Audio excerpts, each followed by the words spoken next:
I was just praying with my eyes closed that this was going to work. Things, if they're going to go wrong, do go wrong. This thing could fail, you know. If it doesn't work, it's over. Lights off. Exploring the solar system is not for the faint of heart. It requires courage, determination, and ingenuity. This is like the first Renaissance voyage over the oceans, but it's to another planet. Can we send a spacecraft through that environment? There's no question whatsoever that this is one of the most difficult technological jobs that the human species has ever tried. It's a very violent, dangerous, deadly place. But the rewards of risking everything are worth it. Holy gosh. I was stunned. We found the Holy Grail. Mars has a sense of romance about it because it's a place, it's a planet, it's another world. 79 moons. Each one their own world of ice or rock. It's definitely the most interesting place in the solar system. Pluto is the Everest of the solar system. The farthest and coldest and hardest to reach. Wouldn't that be cool if Pluto has or had life? We're thinking, holy crap, Batman. This series reveals how we explored our solar system. I felt this was a more thrilling moment than Apollo 11. Told by the people who dared to do it. When I first saw the images, I was amazed. We had a rock from Mars, a smoking gun. Risking reputations on missions that were decades in the planning, that could fail at any time. NASA are taking a big risk here. This is it. This is actually the end. It definitely led to a lot of tears. These are the missions that changed how we see the solar system and ourselves. We are the only generation that will ever explore the solar system for the first time.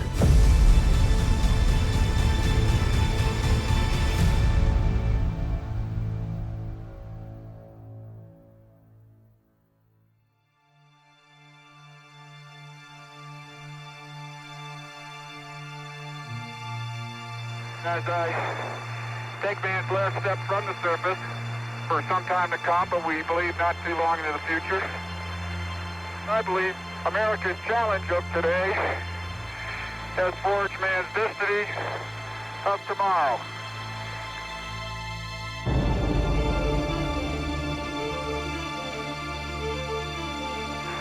We leave as we came, and God willing, as we shall return, with peace and in hope for all mankind.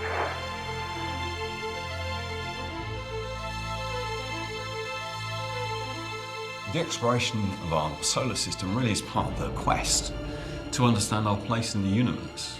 You know, without our solar system, we wouldn't exist.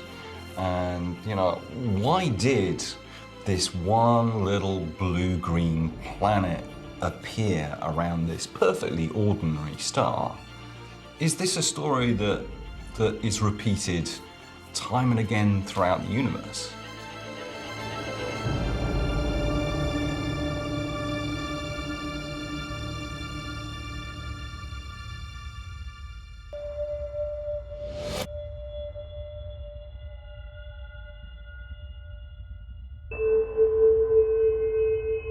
The solar system is both vast and ancient.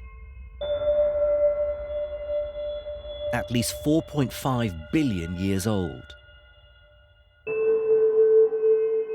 Now, for the first time in human history, we have images in stunning detail of all the major planets and many moons, asteroids and comets taken from space by machines of human design.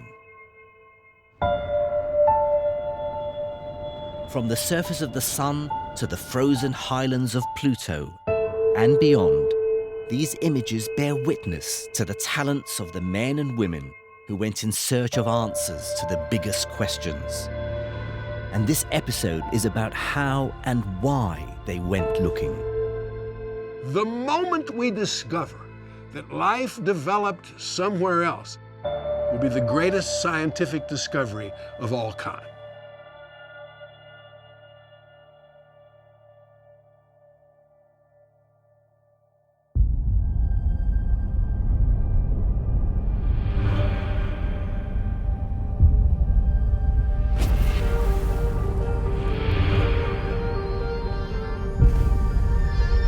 sun at the centre of the solar system is an incredibly hot object.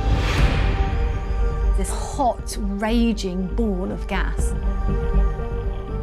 In order to be able to truly see the sun, the interior, the surface, the atmosphere, we have to go into space. Status check. Go Delta. Go PSP. First stage systems propulsion. Go. Hydraulics. Go. Locks. Go. This mission has been a long time coming. You know, for 60 years we tried to do this mission. We're going to go to the most extreme environment in our entire solar system. We're going to go in and we're going to touch the sun. 8, 7, 6, 5, 4, 3, 2, 1, 0. Liftoff of the mighty Delta IV Heavy rocket with NASA's Parker Solar Probe, a daring mission to shed light on the mysteries of our closest star, the sun.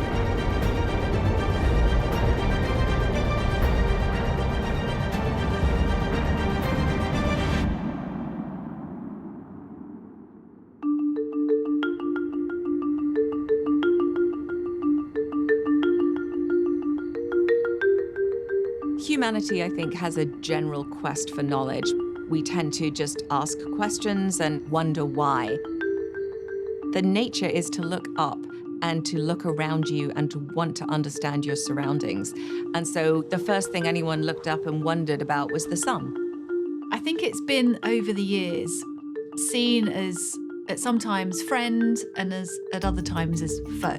The sun is a constant in our lives. It rises every morning, it sets every night. And yet when you look at the sun, you will see that it is anything but constant. It is a continually changing, incredibly active star. The story of the sun is very much the story of the solar system. Finding out how it works is still a work in progress. That hazy atmosphere that you see during a total solar eclipse, the sun's corona, is hotter than the surface of the sun. And that really doesn't make sense. It breaks the laws of physics. You move away from a hot body, it should get colder, but something is happening in this region that really heats this material. And we don't know why. If it's that hot, why does the gas stay on the sun? Hot materials move really fast. And if the gas molecules are traveling faster than escape velocity, there should be a wind streaming away from the sun. And this radical idea was predicted by an American astronomer, Eugene Parker. In 1958, space was thought to be a hard vacuum. And while the light and heat from the sun could pass through space, the enormous gravity of the sun would prevent any matter, such as gas, from reaching us. But Parker thought differently. The idea was contradicted by several observations. He went through the mathematics, he went through the physics, and he predicted the hot atmosphere of the sun has a high pressure, so the gas is wanting to push outwards. And there's a really important consequence of that. The gas streams out into the solar system. The sun is literally expanding into space. I realized that we had the supersonic expansion of the outer atmosphere of the sun. A completely radical idea. Eugene wrote up a scientific paper, submitted it to the Astrophysical Journal, and it got rejected. Hardly anybody took it seriously. I've received several polite and not so polite declinations. Parker asked the then editor of the Astrophysical Journal, Subramanian Chandrasekhar, to look at his paper again. Chandrasekhar couldn't find any mathematical flaws in Parker's work. The editor said to Eugene, so, do you really think there's something in the work you've done? And he said yes, and the editor published it. But still, it's ridiculed. Just because the paper was published had no positive effect. They were not behind it because they just believed it was wrong. 3, 2, 1, 0. years after I made the proposal, there was a spacecraft going to Venus. And they did indeed discover that the sun does have this outflow of gas coming from it. The solar wind does exist. The rest is history.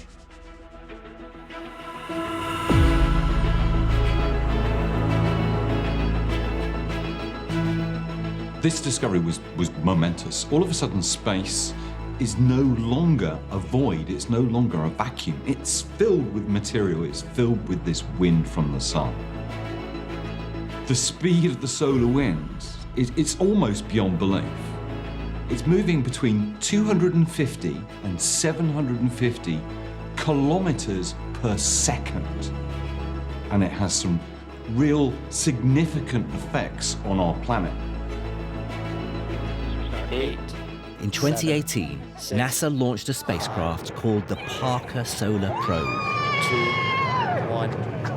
Liftoff of the mighty Delta IV heavy rocket. It's the only spacecraft ever to bear the name of a living scientist. To shed light on the mysteries of our closest star, the sun. Wow! Go, baby, go! The sky lights up and you realize that it's never coming back.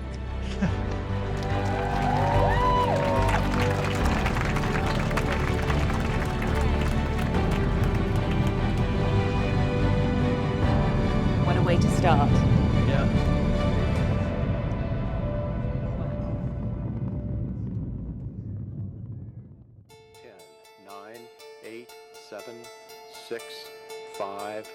Being the closest planet to the sun, Mercury is a world of extremes. But even here, explorers would find something that few expected.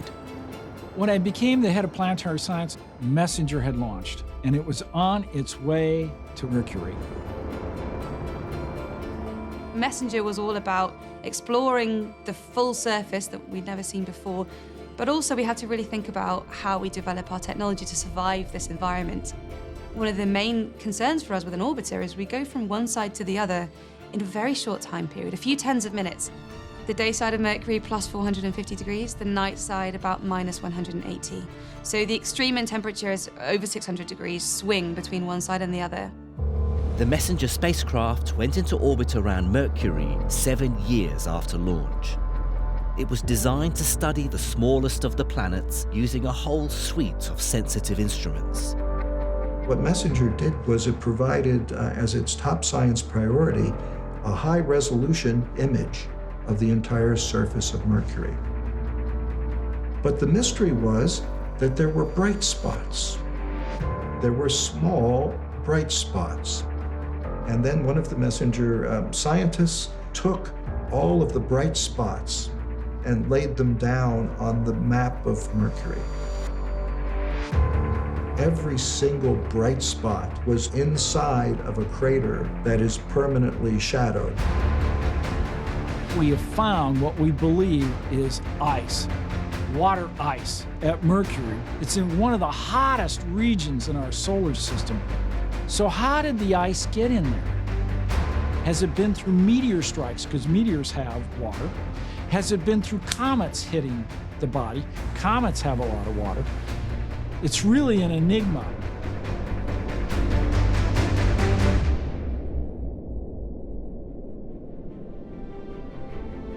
It used to be thought that Earth is the cradle for life, therefore all organic chemistry in the solar system is probably concentrated in the band that the Earth's orbit maps out around the sun. But we're now studying the water cycle, literally throughout the solar system. So when you're talking about where life is and where the kind of chemistry and ultimately biology that might produce something like us could take place, at the moment it's looking like it might be broader than just one little planet at the Goldilocks distance.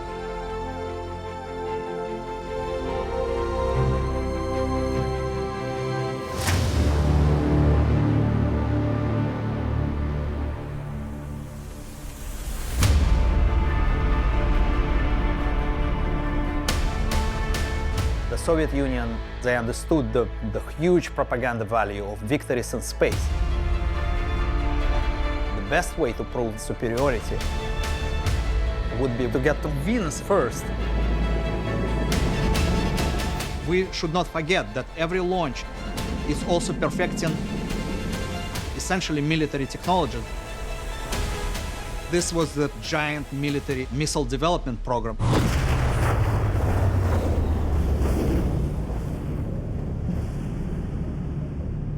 Space exploration has a dark side. We can't deny that we rode to the moon and to the other planets on the wings of war. The reason we have these rockets that can launch payloads into orbit and beyond is because they were developed to destroy cities.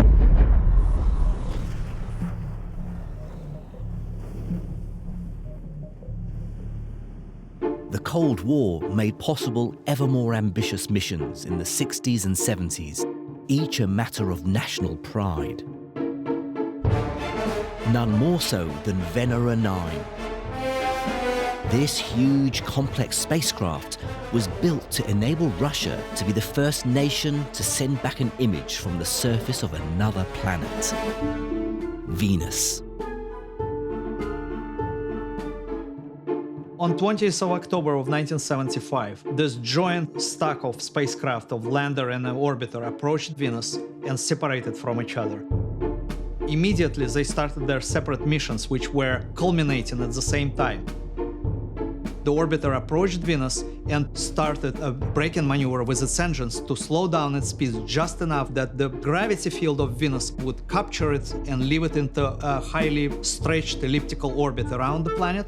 This component of the Venera 9 spacecraft had become the first man-made object to enter orbit around Venus. But the mission was far from over. And at the same time, the lander started going into the atmosphere of Venus on the side of the planet which was not visible from Earth. But thanks to the orbiter, which was so high in the sky over Venus, it would later act as a relay station for the lander to send pictures back to mission control on Earth. The lander was a ball-shaped capsule covered with a special ablative surface. And once it entered the atmosphere of Venus and started braking, layer by layer burning the ablative surface and at the same time slowing down tremendously from its initial entry speed. The searing heat shield decelerated the lander from 10.7 kilometers per second to around 250 meters per second. Then, once it slowed down enough, it was safe enough to open small opening at the top of the capsule and release two small braking parachutes. One of those two parachutes was then used to release the top part of the capsule and reveal the top of the lander, which was inside of that cocoon.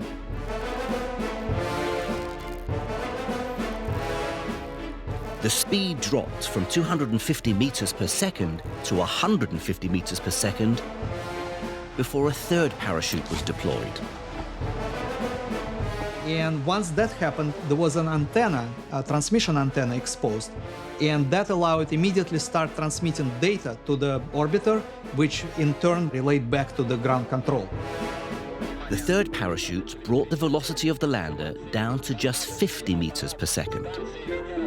And then that parachute was separated, and it pulls out three-canopy main parachute system, which allows the lander really slow and gentle descent. After all the drama of its journey so far, the lander would then spend 20 minutes calmly taking measurements of the atmosphere. But its brutal voyage was not over yet. When the probe is around 50 kilometers over the surface, the command is sent to cut the main lines of the parachute. And then you keep falling, and the atmosphere gets hotter and more dense, to the point where it's 100 times as dense as the atmosphere on Earth. And that means that you're falling through, it's not quite a liquid, but it's a gas that is approaching the properties of a liquid, and that would slow your fall. And then when you get to the surface, it's almost like going through the ocean.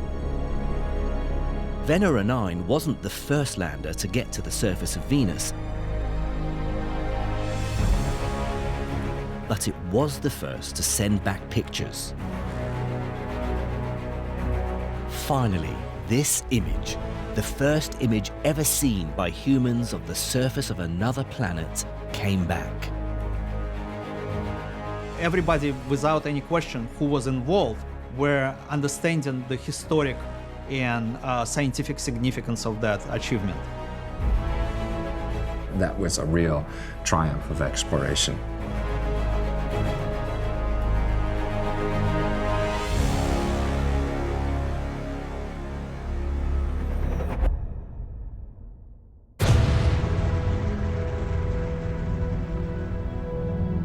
These rovers were not inanimate objects to us. We were part of them and they were part of us. The exploration of Mars has long been a top priority. In 2004, 2 rovers, Spirit and Opportunity, landed on the Red Planet. For the people who sent them there, it would prove to be an emotional experience.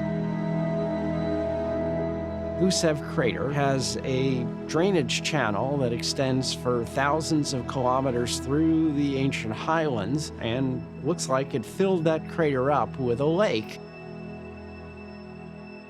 This was a location where sedimentary rocks that could tell us about the environment when it was active would be. We got images pretty quickly.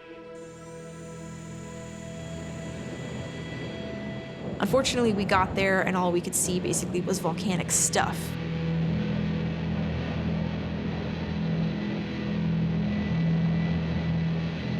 Gusev was basically a basaltic plain, which is lava flow.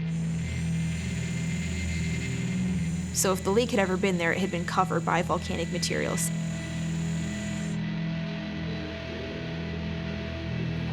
We were crestfallen that none of our predictions about what materials would be there were that we were wrong.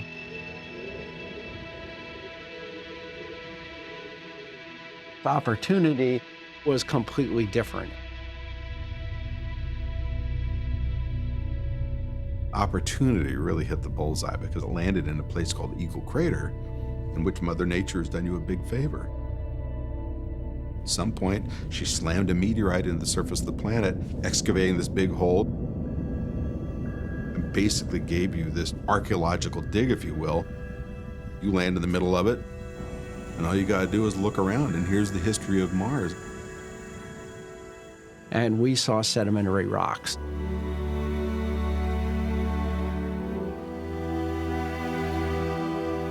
When geologists go out in the field here on Earth, they want to look for layers of sediment that have accumulated over time. This is literally the historical pages of the book of the Earth. At this level was where the dinosaurs were, and at this level they died, and at this level new life became. You can just read that book of history. There was this treasure trove of information that just kind of flooding back. These were not igneous rocks. These were sedimentary rocks that would have been formed by liquid water. And it was a classic sedimentary sequence that we've seen on the Earth in many places. And this is where it really gets interesting. We see these little bead-like things in the soil. We thought, what could these be? I mean, people started conjecturing. But when we put the infrared eyes on them, we can see iron and oxygen in them. We're thinking, holy crap, Batman. We found hematite. Hematite is a mineral here on Earth that's formed in water, and a lot of it, and moving water, that allows this mineral to be formed. And they were all over the place. Holy gosh. We found the Holy Grail.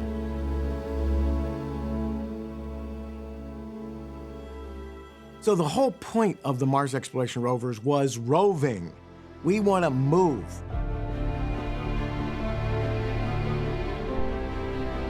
The rovers were expected to last just 90 days. But as both of them explored the Martian surface, they proved they could go for much longer. They outdid their warranty by factors of hundreds. We're several years into the mission that we had real trouble with Spirit. Spirit had lost one drive wheel.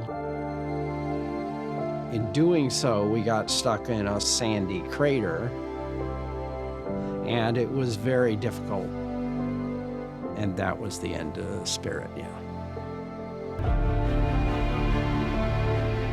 But opportunity just shines like a radiant star, because this rover keeps going and going and going. Opportunity really began to show evidence of past water. We started to see the kind of mineral signatures that were the stuff of dreams, that support water as a persistent liquid phase. Water that forms the Burns Formation, deposited by water. Acid-rich. River flows, groundwaters. If you were there when the water was there, you could drink it. This is just this ongoing saga of water, water, water everywhere. Then in 2012, a new rover drops into the party. Curiosity, equipped with a drill and carrying an entire laboratory on its back. This machine rolled into town and immediately changed our view of the red planet. As we dug into the soils, and we found, to our delight, it had carbon, hydrogen, oxygen, nitrogen, phosphorus, and sulfur. That's everything between these two fingers. All the right stuff that life is made of is on Mars. Meanwhile, after 15 years on the surface, Opportunity had covered a record-breaking 45 kilometers, documenting every step of the way. It's this unstoppable machine. It just keeps driving.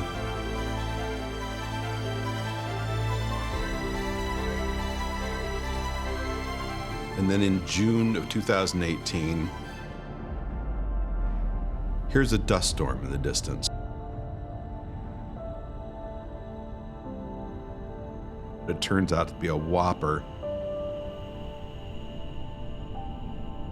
The sun was almost blacked out. And at that point, there was no power getting to the panels, and we tried for months and months and months until there was just nothing. And at that point, you eventually, you say that's the end, yeah.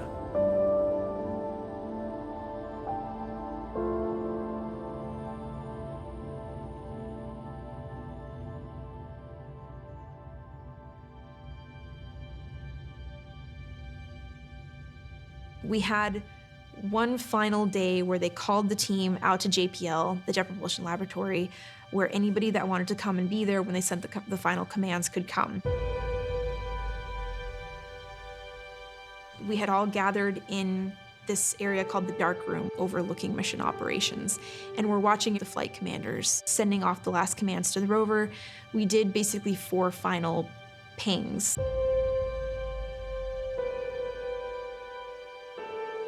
The light time delay comes and goes. We got no signal, and everybody just kind of sits there in silence.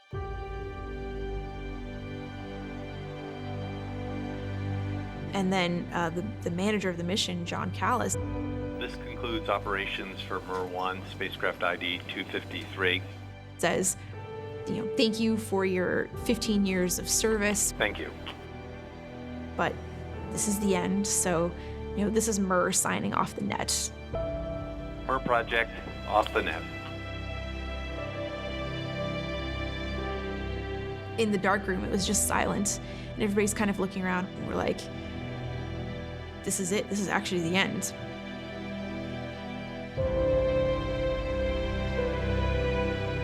It definitely led to a lot of tears.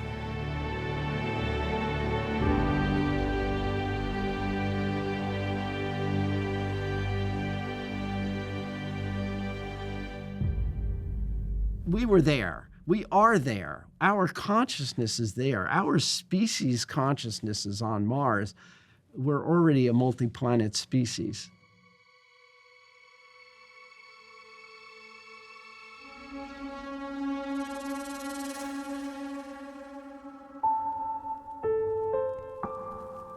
Comets are the leftover rubble of the solar system. They never quite made it into planets. But they preserved the material that are the building blocks of everything we can touch, feel, taste, smell, or see today. To learn more, you want to go and rendezvous with a comet. You want to fly alongside it. And of course, then the idea comes up, you would want to touch down on the surface. You want to land there, sample material. To do all of that in one mission is incredibly gutsy. The first time I heard about the mission, I thought they must be joking. The Rosetta mission was incredibly ambitious, but we jumped on it. We launched in March 2004. The whole travel to the comet was an adventure for Rosetta. The comet is on an orbit with a different energy level compared to the one of the Earth, so we had to actually impart this energy to our spacecraft to get to the same orbit. So we did this thing to use the planets and to use their gravity to slingshot us through space on a different trajectory with more speed in order to be able to get to the comet. After this, we came back to Earth. This one gave us the last big kick. We were really launched very fast, but getting very far from the sun.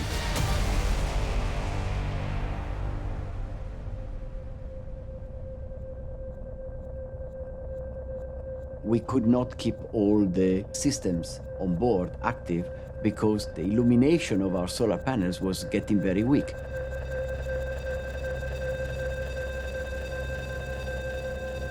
So the decision was made, in fact, to turn it off. I hated that concept from the very beginning. I've been fighting it for years. I was convinced we would never do it. It was too crazy. Switching off the radio signal is like cutting a vital link. You've been flying a spacecraft for 7 years. It's at hundreds of millions of kilometers away. And what do? You send a command to switch it off and wake it up 3 years later. It just doesn't make sense. And this is what we did. We spent 2.5 years without contact. And we waited. We couldn't talk to it while it was in hibernation. We needed it to wake up, which it was due to do on the 20th of January, 2014.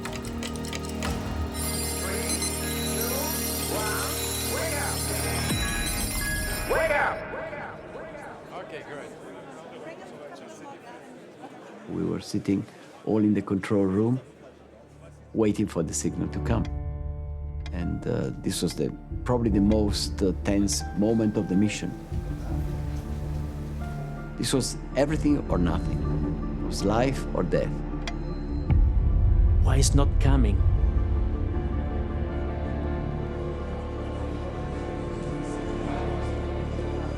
Everybody was getting very nervous.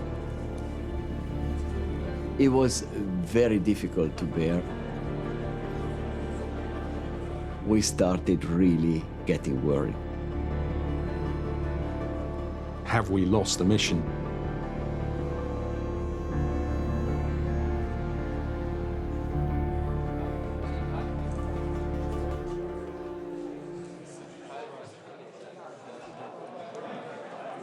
Then suddenly, the signal came.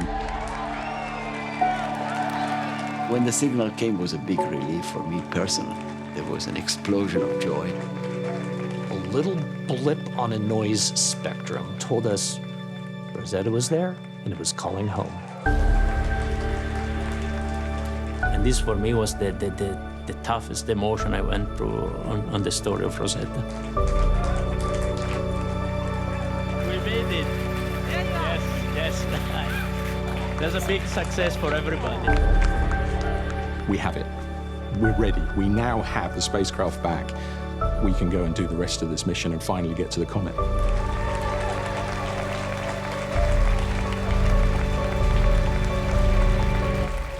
But now the mission starts, because now we have to get to the comet, fly around the comet, orbit the comet, and land on the comet, all within the next 10 months. Rosetta took 10 years from launch till we finally got to the target that we were going to study. The comet we ended up deciding to go to with 67P Churyumov-Gerasimenko.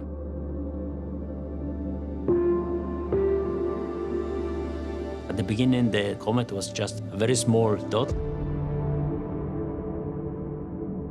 And then day by day, the comet was growing in the field of view of the camera.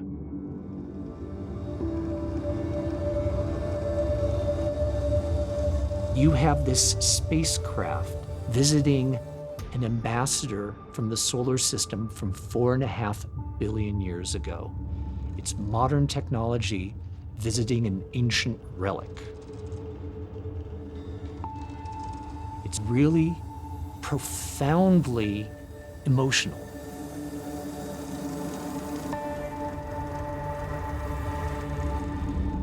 We saw this incredible shape. Some people have described it as a rubber duck. It was amazing. It was beautiful. Scientists were just stunned with their mouths open.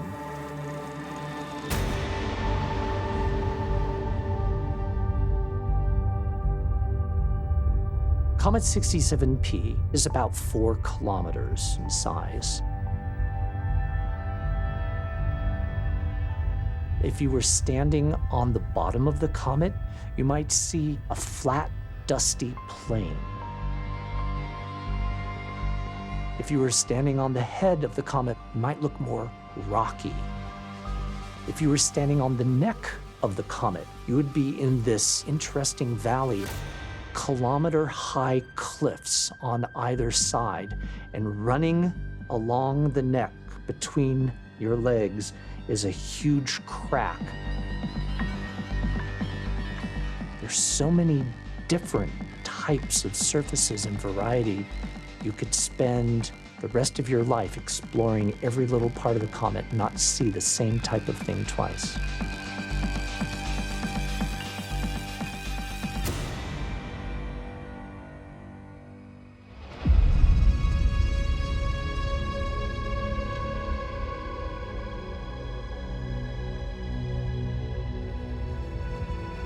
Jupiter, the largest and most intimidating of the planets, is certainly one of the most beautiful and intriguing. In 1995, a spacecraft named Galileo arrived and soon got to work. The Galileo spacecraft carried along with it a probe, and it's sort of like this size, and it had a big heat shield to protect it around it. And so in July 1995, we launched that probe and sent it in the direction of Jupiter. Now, it didn't have engines, so we weren't guiding it and saying, go there. We just sort of sent it on a trajectory towards Jupiter. 5 months later, on the 7th of December 1995, the Galileo probe was due to arrive at Jupiter. There were no cameras on board, only sensors and a little probe that was going to have an extremely violent introduction to Jupiter. It was coming in at something like 130,000 miles an hour. So it was pulled in by the gravity of Jupiter, and we had to slow it down. And so this heat shield heated up to about 3 times the temperature of the surface of the Sun.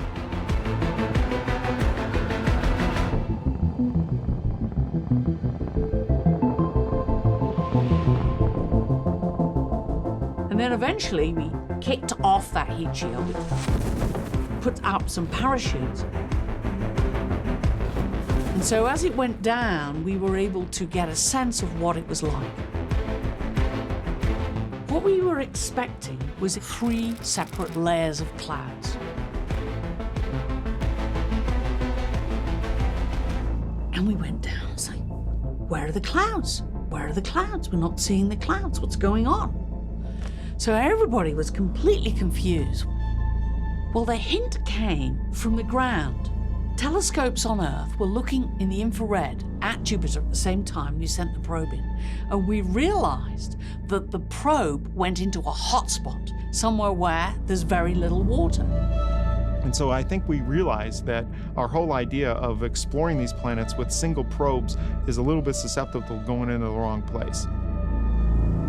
By the time the probe had got down to about 160 kilometers, something like 23 times atmospheric pressure, it was now starting to get really hot. And so at that point, the electronics is just not working anymore, and it stops communicating and sending signals back to the Earth.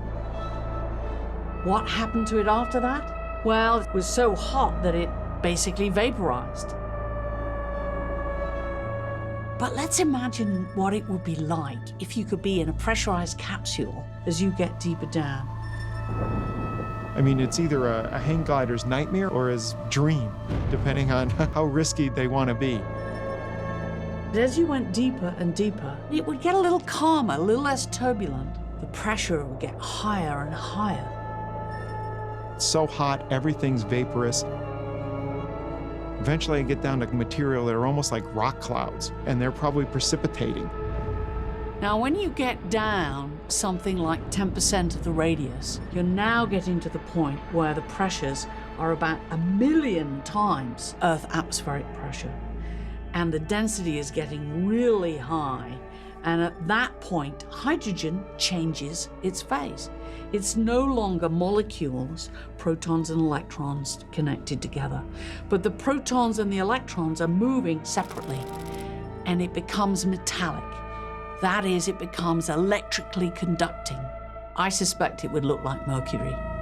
A glob of Mercury is what it would probably look like. If you existed, you would be, unbelievably thin, flat-out pancake.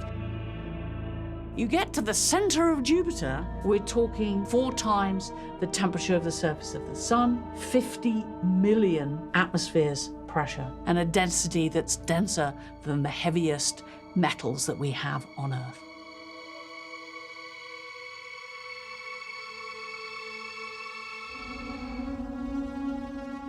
Seconds and counting. This is Titan Launch Control.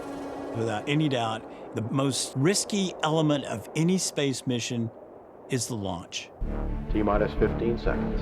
When you've put 8 years of your life into designing and building and testing something which is going to go into space, 9, 8, and then seeing it on the top of a rocket that's being vibrated and accelerated on its way to Saturn, it is quite a feeling. 1.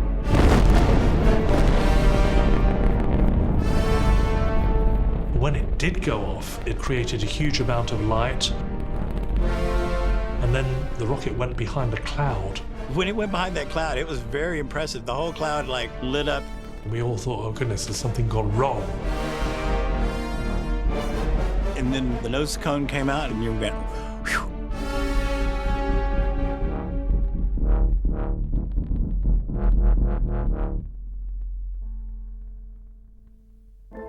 Exploring a planet such as Saturn is a very risky business. This mission, called Cassini-Huygens, was one of the most technically demanding ever undertaken.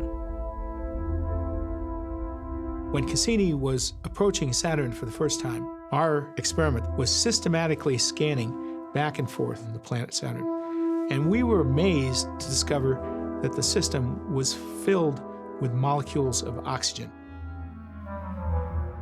And we mapped this out, and we noticed that the peak in the distribution was just a distance 4 times Saturn's radius from the center of the system. We knew that the moon Enceladus was orbiting just at that distance. Enceladus is a tiny moon just 500 kilometers in diameter. Enceladus originally was on the itinerary, but only marginally so. It was another very interesting Saturn moon. Small, very shiny, very white, very bright. But other than that, too small to be interesting. It was in the first close flyby that the magnetometer team detected something interesting that they didn't expect. It looks like it has an atmosphere. Well, anybody that knows anything about moons says that's too tiny. It can't have an atmosphere. It's way too small to hold onto anything. If you flew by the South Pole, it looked like there was an atmosphere, but if you flew by at the equator, you didn't see anything at all. But then we went back again and again, and all of a sudden realized that not only it had an atmosphere, it was an icy atmosphere, but it had these plumes coming out of the southern pole.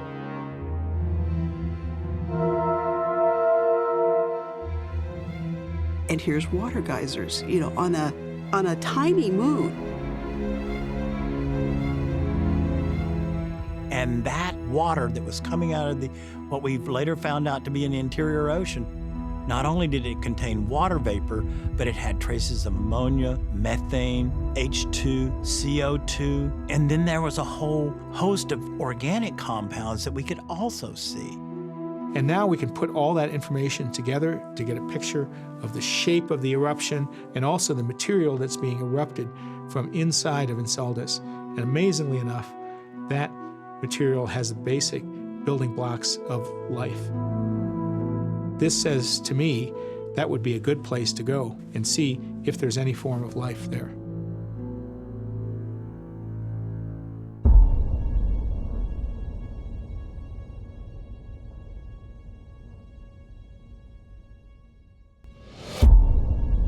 Far out near the edge of the solar system lies a world that, until recently, was completely unexplored: Pluto. As we were flying up to Pluto and imaging it day after day and week after week on approach, we could see this bright feature on the surface.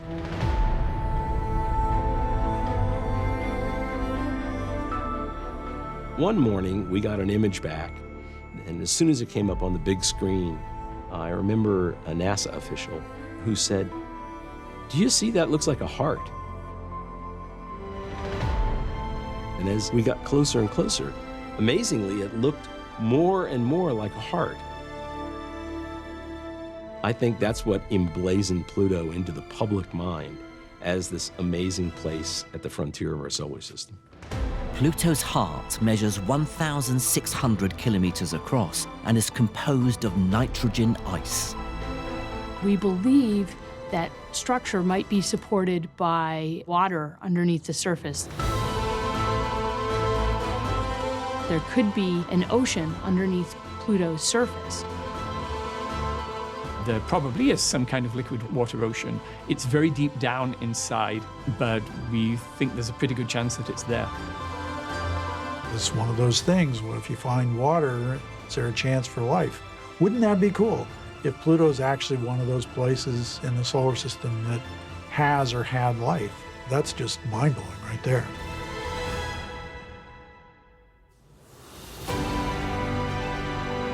The exploration of our solar system is far from over, but it has already taught us what a rich, varied, and strange place it is. But perhaps the biggest realization is just how special and precious our home planet is.